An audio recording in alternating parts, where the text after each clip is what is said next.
मध्य प्रदेश विधानसभा चुनाव में इंडिया गठबंधन के तहत सीटें न मिलने के बाद समाजवादी पार्टी और यूपी कांग्रेस में दरारें बढ़ती जा रही हैं। जुबानी जंग के बीच सपा मुखिया अखिलेश यादव ने साफ साफ संकेत दिया है कि लोकसभा चुनाव के दौरान कांग्रेस से सीट शेयरिंग को लेकर कोई कॉम्प्रोमाइज नहीं करेगी। तो कुल मिलाकर के देखें, कल ही समाजवादी पार्टी ने जो कार्यकारिणी की बैठक थी उसमें अखिलेश यादव ने कहा कि 65 सीटों पर पार्टी चुनाव लड़ेगी और अब खबर यह आ रही है कि कोई कॉम्प्रोमाइज समाजवादी पार्टी नहीं करेगी सीट शेयरिंग को लेकर के, क्योंकि मध्य प्रदेश में कांग्रेस और समाजवादी पार्टी के बीच सीट शेयरिंग को लेकर के सामंजस्य की स्थिति नहीं बनी थी।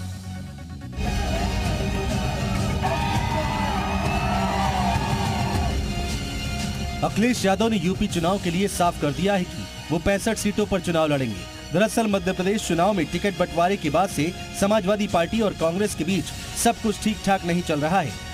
कांग्रेस ने एमपी में एसपी के लिए एक भी सीट नहीं छोड़ी, जिसके बाद से दोनों दलों के बीच सियासी वार पलटवार काफी तेज हो गया है। हम लोग पूरी तरीके से आज इतने बड़े अपने नेता का हमने आशीर्वाद लिया, ये आशीर्वाद इनका आशीर्वाद हम लोग के साथ खड़ा है और लोकसभा की तैयारी तो हमारी लगातार चली रही है। उसी क्रम में आज इनका आशीर्वाद हम सभी सीटों फोकस करते हैं। निश्चित तौर से हमारी फोकस पूरे उत्तर प्रदेश की सीटों पर है। हम लोग उस पर काम कर रहे हैं और आगे नेतृत्व उस पर निर्णय लेगा। अभी वरिष्ठ नेता बैठेंगे इंडिया गठबंधन के जो हैं, तब कोई चीज उस पर फाइनल स्थिति आएगी, तब उस पर बात बनेगी। कांग्रेस और समाजवादी पार्टी के बीच कलह चरम पर पहुंच चुकी है। यूपी कांग्रेस अध्यक्ष अजय राय जिस तरह की बातें आजकल कर रहे हैं, उससे ये साफ है कि ये सब अनायास ही नहीं हो रहा है।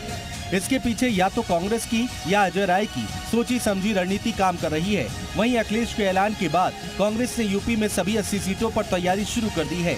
पार्टी के मुताबिक कांग्रेस प्रदेश की सभी 80 सीटों पर दमदारी से चुनाव लड़ने की तैयारी कर रही है। अजय राय के सपा पर हमले के बावजूद अखिलेश इंडिया गठबंधन को लेकर अब भी पॉजिटिव हैं। ये जो गिनती है वो इसलिए भी थी कि वहाँ पर जो प्रदेश के कार्यकारिणी के लोग आए थे, उन्होंने कई लोगों ने कई तरह के सुझाव दिए हैं कि समाजवादी पार्टी को इतनी सीटें लड़नी चाहिए, समाजवादी पार्टी को इतनी संख्या की सीटों पर दावा करना चाहिए। लेकिन मैं आपसे कह रहा हूं, अभी तक जितने हमने गठबंधन किए हैं, कोशिश हुई है कि किसी गठबंधन को जो साथी हो उसको निराश ना करें और हमारा गठबंधन और पीडीए स्ट्रेटेजी, पीडीए ही हराएगा एनडीए को। वहीं कांग्रेस और समाजवादी पार्टी के बीच सीट बंटवारे पर प्रदेश बीजेपी अध्यक्ष भूपेंद्र सिंह चौधरी ने तंज कसा है।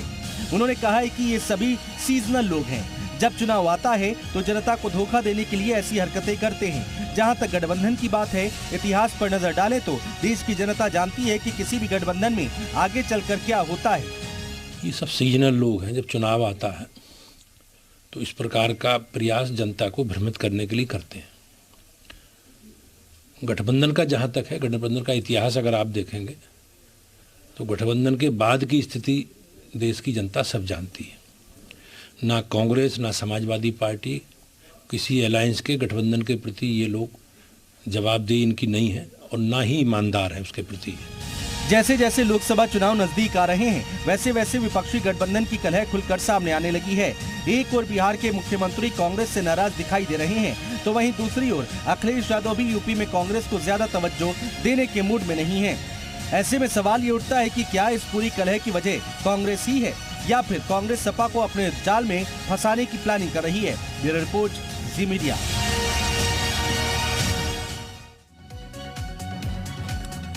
तो गठबंधन होगा या नहीं होगा यह अभी तय नहीं, इसलिए कांग्रेस की तैयारी को भी समझिए। सभी 80 सीटों पर लड़ने की तैयारी है, ये प्रदेश अध्यक्ष अजय राय पहले ही ऐलान कर चुके हैं, कह चुके हैं। बूथ स्तर पर संगठन को तैयार करने का दावा किया जा रहा है। हालांकि संगठन बहुत कमजोर है उत्तर प्रदेश में कांग्रेस का, और जल्द ही ग्राम पंचायत स्तर पर भी बैठकें करने की बात कही जा रही है। 80 लोकसभा सीटों को 3 हिस्से में बांटा गया है कांग्रेस की तरफ से। पहले और दूसरी श्रेणी में 30-30 सीटें रखी गई हैं। तीसरी श्रेणी में 20 सीटों को रखा गया और इस हिसाब से तैयारी चल रही है। पहली श्रेणी में वो सीटें जहां पर कांग्रेस पार्टी सबसे अधिक मजबूत है। दूसरी श्रेणी में वो जहां पार्टी दूसरे स्थान पर थी। तीसरी श्रेणी वो जहां पार्टी तीसरे स्थान पर खिसक गई। बूथ कार्यकर्ताओं को प्रशिक्षण दिया जा रहा है और काम इस पर लगातार जारी है। तो कांग्रेस अपने स्तर से तैयारी कर रही है, लेकिन वाकई में क्या संगठन इस स्तर पर मजबूत है?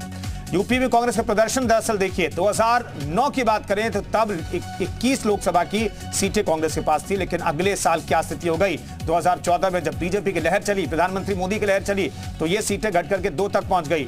और अगले साल अगले चुनाव में 2019 में लोकसभा चुनाव जब हुआ तो कांग्रेस सिमट गई 1 सीट पर, राहुल गांधी भी अपनी सीट नहीं बचा पाए थे। तो ये स्थिति है कांग्रेस की। और 2022 में जो विधानसभा चुनाव हो उसमें भी कांग्रेस कहीं से भी रिवाइव होती हुई नहीं दिखाई दी।